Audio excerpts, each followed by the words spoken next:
Bonsoir, Raphaël Ngomatsa, c'est votre présentateur, Lelo Katinarango TV. On revient encore vous parler un peu de l'actualité. Netolbaka, actualité oblige, Masolo, Ezali, Ebele, Kasitoko, Lukaku, Tiango, Namwangonga Moke, parce que ça ne sert à rien de trop parler. Naibi Nabino, Soto Labito Landa, actualité, na niveau politique. Depuis semaine passée, Tozaki Nesengo Mingi, Léopard, Autibongo gagné. Bapaya, Bayaki, to Beti Bango, Mingete mi bale, a 0, Dibungu Tuluba, Kokaki Kozok Sata, Mongete Mokote. Bande Goba Bolingo, to Pesimbote, Nabaye Banso, en tout cas. Ceux qui Tozongi, na Makamai Matali, football, wana. Tout on fait sa félicitation à Monsieur le Président Félix-Antoine Tshisekedi Tshilombo. Pourquoi? Parce que il y avait déjà prime ya ba joueur ezalaki déjà pour la victoire, prime ya victoire ezalaki, mais Félix Antoine Tshisekedi, le président de la République, a bakisaki prime ya présidentielle, la prime présidentielle. Prime présidentielle ezali une seconde motivation, c'est-à-dire après le match, le coup la beau gagné, bakopé Sabino 100 menga, la kopé Sabino peut-être 200 les sous les colons yango. Donc et ça li qui toko. Et là on dit c'est ça qui bat toto PCP ça qui peuple congolais, na match au cours du match. Bisous présidentiel na mama Nyakeru ezalaki esengo mingi omoni esika na ba terrain à football ezalaka bato bakena football balinga football baebi football ezalaka esika ya amusement ezalaka te tango mosusu ba sentiment ya ba supporter ezalaka etindaka na bato bayemba etindaka na bato bapesa mwa bandingi ezalaka makambo ba congolais komi et papa pesa mama bisous Bamona ki bino moko bisous présidentiel et ça là qui bateau plaisir ya kosakate même le président komona président république na mama mokondi na katia stade bazala na esengo ya ndengona vraiment bami kitisa ki pe bami la kisaki na stade lokola ba fanatique lokola ba tunyoso donc ce que zalaki ke zalaki na cadre musique et zalate tel azako beta par exemple faire rigolo azako beta Bangaba l'aksaki warrior na bango. Mais en tout cas, cette fois-là, ils ont dit Kamboyani n'était. Ce que peut Zalaki, ou quoi, Fali Azako Beta, Bangaba l'aksaki warrior na bango, qui Gaulois, il y a la kota fait sorry, na erreur, na bolimbisa. Voilà. Ba titre, eleke belé, en tout cas, Makambozani Namboka Congo, Tozonga moi Sima, moi Miko eleki, 6 jours passés, Tozaiko Beta Lisolo, il y a procès à Jean-Marc Kabound qui va connaître son véridique. Qui devait connaître son véridique le mercredi passé. Voilà. Tokeina Masolo Moussou Nini Ali, Corée du Sud va renforcer relations bilatérales, la coopération économique. Voilà, Namboka Congo. Mais Denis Mukwege Azako s'exprimer inquiétude naïe pas si dans mon thème concernant désignation il y a général Nduru Shaligonza na Nord Kivu. Donc Yende Moutake pour remplacer général Ndima. Denis Mukwege Gazali un peu d'inquiétude parce que c'est un ancien rebelle. Voilà, congrès à MLC, quel candidat soutiendra Jean-Pierre Bemba pour la présidence de la République?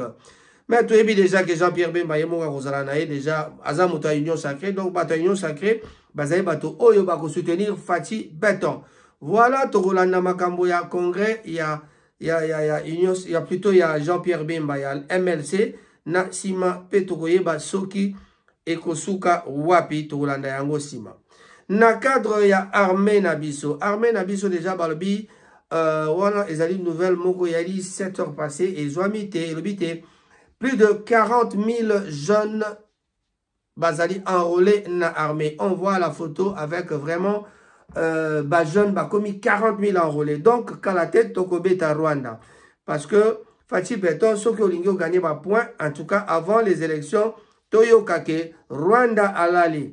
Parce que Bunaga nati lelo yo, mboka nyoso ezali ya kokenda, nanu to récupérer te. Formation, ya police de proximité, ezali bon wapi na mboka mbojimai, oipai wapi bazui, 368 présélectionnés pour nako, salaba test médicaux. Voilà. Na Lubumbashi, alors qu'on y a koleka, loano pe lisanga, bazali doté, Naba nouveau transformateur, il y a 630p, 500 kVA, donc Makamuma et Matali wa courant.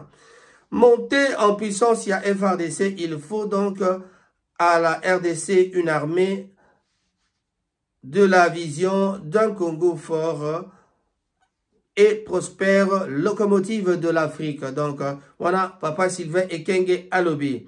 Naba où elle est interdiction, il y a qu'au consommer ba animaux ou ba koufi na katia territoire ya ango. Tolobini recrudescence plutôt de l'insécurité Nachikapa, les éleveurs Mbororo pointés du doigt. Donc moi, trouble les alakakaka. La publication des listes provisoires des candidats députés provinciaux et conseillers communaux attendue ce mercredi. Donc, mercredi prochain. Voilà. Nini de ce balobi Samalukonde avec lancé bongo ba travaux, il y a commission paritaire gouvernement intersyndicale nationale de l'admission publique. Nord Kivu balobi fonarève ça qu'on s'est prégné, il y a pas condition, il y a précarité, il y a pas déplacé, il y a quand paie 33 millions de dollars pour la na quand Kanyarusinya, bon bah moi je suis allé on les a galère mon passé Kanyarusinya, voilà Kanyarusinya, voilà je d'accord ba finalement na lubaga nanga yango ah là c'est grave. Congo Airways les a nécessité 14 millions de dollars pour l'achat, il y a 2 moteurs d'occasion, oh là là merde vraiment, et 33 millions de dollars pour se relancer. Et puis c'est pour ça que je la maille parce que vraiment, ma occasion, ma trop dans le Congo. Lubumbashi, Bazali, 30 criminels, présentant qui n'a Peter Kazadi, ministre intérieur. Ministre intérieur, Oyo Mikolo, yo, Tata Moko Apesi Kombo, Trésor Mputu, ah, na kosala commentaire côté Wanate. C'est au boya à côté polémique, Ezali. Topé, diffamation, Makamwana, ils sont très dangereux. Les gens, quand tu commences à te lancer côté, bétio dans côté diffamation, maratro. Ville morte à Goma, le maire invite la population à vaquer à ses activités. Bazo, Pekisa, toujours, ville morte, wana et Salama. Nabandi, actualité politique, ezali, wana, nde yangwana boyoki. Mais nakati na mboka Congo makambo ezali belé soko tali ba titre eza koleka na télévision polémique nde bato bakei trop na polémique. Moi je vous ai toujours dit na frolaka polémique mais na linga ko s'attarder na polémique te parce que je vous avais expliqué la raison, les raisons pour lesquelles oyo na linga ko tikala na masolo ya polémique te ezali te polémique et baby sakande masolo ya mboka. Soko tolani polémique ya ba politicien au lieu d'avancer, bateau et baby sarakaka. Ils auront toujours l'avantage à motomoko, topé bateau moko ba profiter na yango pour que continuer que zelayango moyen de vivre na bango. Et comme on voit armes moko de combat, il y a un certain groupe de gens, une certaine catégorie de gens. Voilà. Alors, la politique, la polémique est allée belé. Mais qu'est-ce qui se passe dans la politique? Tozo qui n'est avant tout ceux qui sont dans la polémique, il y a la musique, il y a les journalistes. To kolbana no makambo polémique oyetali makambo ya élection. Jusque là, politicien na ngambo ya opposition bazai toujours ko réclamer que monsieur Kadima andima basala audit ya fichier électoral pambate fichier électoral oyana ndenge zali balobi ezali corrompu. Mais fichier oyo ya Kadima, balobi tezali fichier kaka oyo ya Nanga. Fichier wana ya Nanga, yango Nanga kimela ki libanda pe abandi koloba malobe belé sima wana. Alors, mais Nanga pe balobaka ye pa salela kaka oyo ya ba prédécesseur na ye. Donc ça veut tout simplement dire que na Congo, toza ko travailler na façon moko progrès penza na limite que tozo kende na progrès to bato bazai toujours na esprit ya kotika la kaka isika tozalaki. Changement penza ezo salama te. Alors, qu'est-ce qui se passe avec cette histoire de fichier? Balobite, il faut pas ça audit, mais bangope baboy. Mais il y a un problème avec l'Union européenne ou Bayaki, tout le monde qui ndeko Didier Renders, que je connais personnellement. D'ailleurs, je salue Vincent de lire un message pour toi pour dire à monsieur Didier Renders. qu'on connaît, qu'on avait déjà vu à Couvain. En tout cas, M. Didier Reynders, sache que les Congolais vous regardent d'un œil un peu à la Cointard, quoi. Nous sommes un peu sur le coin, on vous regarde à l'œil du coin, là, on se dit, mais qu'est-ce qu'ils veulent, cette Union européenne? Donc, mais, déjà, Malobeloba Minini, Union européenne, couper s'afficher, mon corps, les arrêter, témoin, catholique, témoin, membre opposition, témoin, de façon à ce que programme. Mais, catholique, si qui n'a affiché, il y a bango, proclamer, il y a bango, résultat, puis résultat, il y a kadimate. Ça veut tout simplement dire que moi, désordre, ezali, na maye, matali, makambo wana ya élection. Donc, tozali ko bangate tozala na ba élection moko bakle tozala na ba élection oyo et kozala penza ya bien te. Na ko talaka ba candidat ezali bongo toyebite toyokaki na sangote matata ponja sili bongo déposer. Mais Rex Kassadi, apparemment, a Kendika Kotala ba condition, Nano a déposé, contrairement à ce qu'on avait dit dernièrement, que Rex Kassadi a déposé, qui déjà, tout y éviter ceux qui peuvent déposer, ceux qui peuvent vous la confirmer. Moïse Katumbi, on l'attend encore. Mouzito, on n'a encore pas entendu parler de dépôt, il y a candidature, peut-être la qu'on s'aligne dans Kabila. Mais, Nangam, monsieur opposition, balobite, pourquoi basala teke bato nyonso bakamata baboya ko tika kopesa ba candidature na bango pour que batike la président Félix Antoine Tshisekedi yemoko za la candidat pour que ezalate a foire et sali ke yoko za candidat yo moko allez match baby et ko ça nini. Mais attention parce que azaina ba challenger na mususu oyo ba challenger teme tolo ba bato oyo bazaina kati na union sacrée ba ko bisa ba candidat mususu kati na union sacrée ba ye mais ba yebi ke ba voter na bango peut ba désister après ba bi ke ba voter na bango Félix Antoine Tshisekedi. Donc un bloc moko ya ba opposant ba ki si et seulement si dans mon analyse moko ale kaki alobi soki bato banso ba boyi pe batiki kaka Félix azala candidat ye moko inclusivité kozalate et kozala que élection et foiré parce que plan mosusu il y a deuxième plan il y a opposition ngambo mosusu opposition il y a dit que bazoni ngaba empêcher que nini zala toyebi na bola mute Fayulu akende kite toyebi na bola mute Fayulu alobi akokenda te la députation déjà ba keite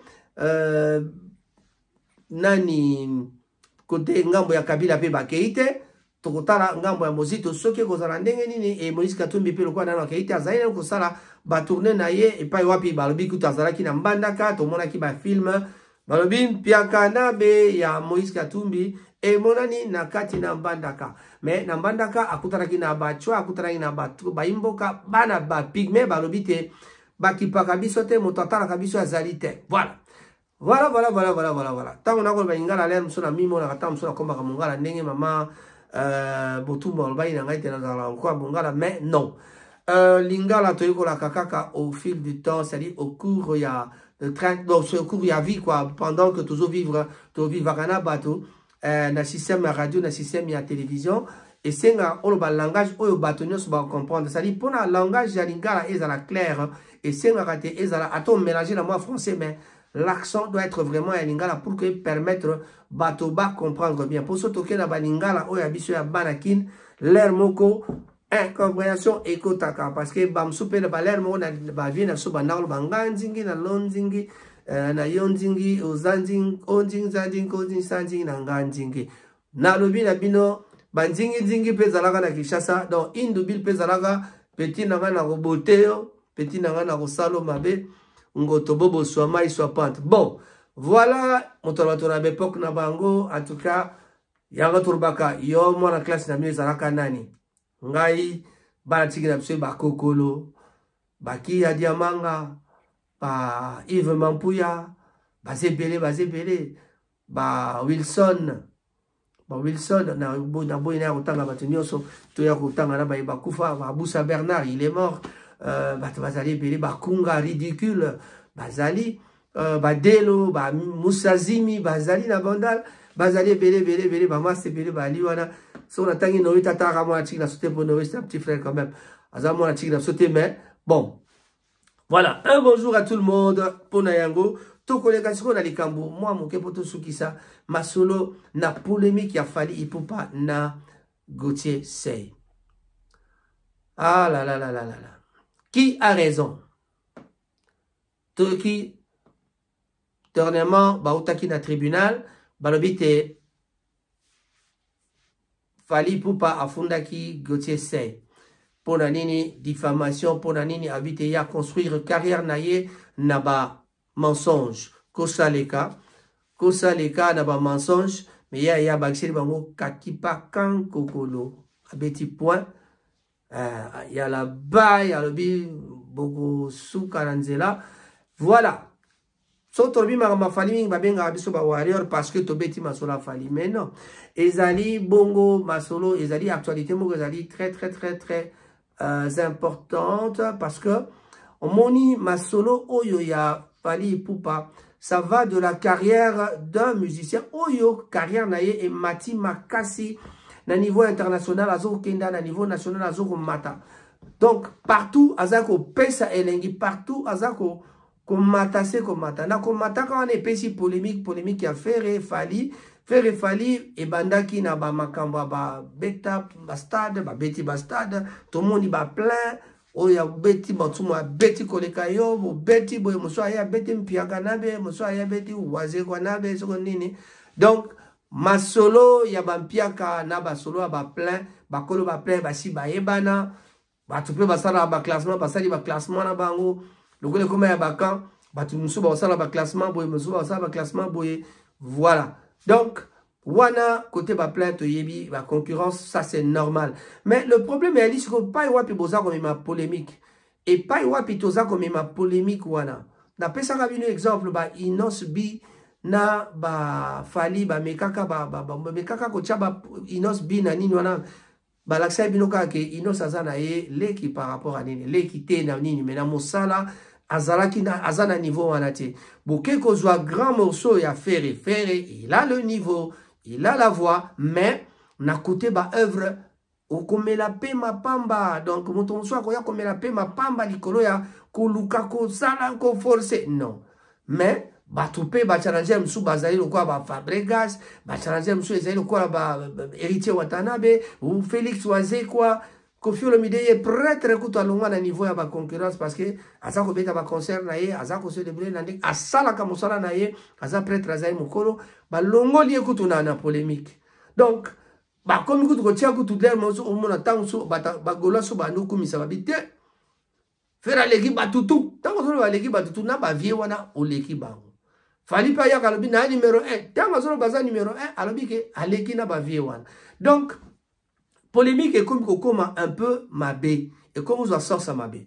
Gauthier Seye na Manix Bayaki ba pesi ba analyse na bango. Au cours d'un débat contradictoire et ça là qui polémique. Fally Ipupa akende ko funda na epa ya Bosembe et sika pezali organisation ya ba journaliste pour na koluka ko kamata ko séparer bango. Ya lobite masolo o ezali ya awate ezali ya solo la te po ya débat contradictoire entre ba journaliste ezala ti la te bo que nous sala ka droit de réponse. Mais ce qui Fally ko na quand na ye ba analyser ango ba ke na ngo moi musika ba bite est-ce que moto oyo azoloba que ngai na bâtir carrière na ngai na ba mensonge natika ye kaka boye to landela ye penza pona koyeba soki vraiment lisolo oyo moto oyo azali koloba ya solo ndetala esika makambo ekomi pasi parce que moto amoni ke balobi te ye moto alokuta balobi ke contraire Vivendi aki lokuta mais makambo ngo réponse ezalaka nango mpe na télévision tango balobi Vivendi contraire lokuta 1 na likambo Vivendi nga nazwaki réponse déjà kaka awa Kabou ya deuxième personnalité ya makambo matali francophonie alobaki que Vivendi nde mutu ayelaki bango Fally. Un point intérêt parce que Fally a signé na comité national ya francophonie te a signé un contrat na bango te mais ezalaki agence moko esalaki sous-traitance nde a traitaki na Vivendi donc Fally a signé le contrat avec Vivendi. Ponanga ezabon parce que Kabou ya lobaki yango. Alors, pourquoi en faire une polémique? Naïebité. Israël Mutombo a Keiti na Paris koluka koyeba makamwana. Or makamwana ba vivendi yango bazapela ba téléphone. Pourquoi aller jusque Paris? Il paraît ba bengani eruna. Ça c'est son parfois babilo ko bami kota ba warrior ngai penza nga penana nga mona bandal, mais je ne vois pas comment je serais un warrior alors que je ne peux être que le grand frère, même le papa de ces warriors là. Voilà, par rapport à mon âge bien sûr. Alors tala esika makambo ekomi mabe. Ekomi bato ba créer ba camp simaya bato. Ba analyse oyo Manix asalaki ezalaki mingi pe ko kende ko kitsa fere. Ba analyse ya Gauthier Sey ezalaki pe mingi ko kende ko kitsa fali. Mais et comme qui est un peu trop personnel dans le sens que alobi ke a bâti carrière na ye na ba mensonge. Mensonge yango ezali nini yango nde tozana tina koloba mingi te to kende na tribunal toyoka masolo yango. Basalaki di kopana bango na ba journaliste o balbite bango bali ba journaliste politique baninga ya Gauthier Sey balinga ki ba kitisa moi meko likolo la moto afali baloba te yo il faut o kata o longola procès wana pambate bozali ko pekisa liberté d'expression, mais Fali a dit non. Abeta kara abika kipa kankokolo, donc banda kankokolo babeta ngoka kipa kako eti kala kaka bongo toze la kaka lundi le 19 toyeba makamoni. Peut-être ekozala na faveur ya moko na bango ezali jamais ba séparer bango so remarque ni, mais moko kaka akokweya. Donc voilà, Vivendi na masolo ya carrière na ba mensonge. Disque d'or, pourquoi disque d'or? Mais ce que tu analyses puis bien na vous pe ça ndeko mususu ya Paris, ndeko na à Paris. Na repère ça raison parce que na repère ça a raison. Era lobini na lobi que Gauthier ne fait que questionner les gens. Azako lobaka kazo poser kaka ba question. Pona nini boye, pona nini boye. Ndenge nini disque d'or mobimba basale bo, mais siko ezali nde ignorance ezali na moto ya mwana wana ayebi ndenge makamwane le kakate. Donc soko bani ko pesa ba question wana, donc oko douter na ba disque d'or ya Babouba, ba Aya Nakamura, ba Maître Gims, ba Michael Jackson, pe bato nyonso oyo bazo ba disque d'or. Donc Snap ata a certifié a koki ko sala ba cérémonie pour la bato nyonso te, parce que ba cérémonie wana ezalaka tous les jours. Autrement Snap fa bando abanda ko senga ba droit moko pour que vous passiez la cérémonie, parce qu'il faut bazala na ba revenu et ça la ke basala ba cérémonie tous les jours. Donc ça doit être un peu difficile pour la Snap. Naibi pending fonctionnement Snap et Zalakate, parce que pour la cérémonie, je crois que ça c'est une bonne enquête pour la Gauthier Sey. Aluka koiba et là konini Salakate bango ba Salakate topé Snap et fonctionnement kandenge nini papo te basalate basalaka ba cérémonie ni sauté basalaka pe ba cérémonie parce que cérémonie au fait il y a mon côté ezala. Voilà, donc comme ils vont consulter na vraiment na émission na biso tout à la kaka lundi tout ça la tina la commentaire na faveur ya motote ce qui vraiment fali pour pakouyi, ce sera une première dans la vie d'un artiste. En tout cas la yebite soki akosenga pardon na public, soki Gauthier Sey akouyi na yebite soka akosenga nini akosenga pardon na public po eta pesi kutu na yebite soki akokwa kotambola na nzela. Parce que l'artiste peut-être basila soni tant so mon appel aye kaka sorry mais makamanga zalaki nde boye ba, mais bango nyonso na kama ko tope na kama mosusu nani azali na ndingisa te asenga moninga pardon. Donc tokoyeba yango très bien.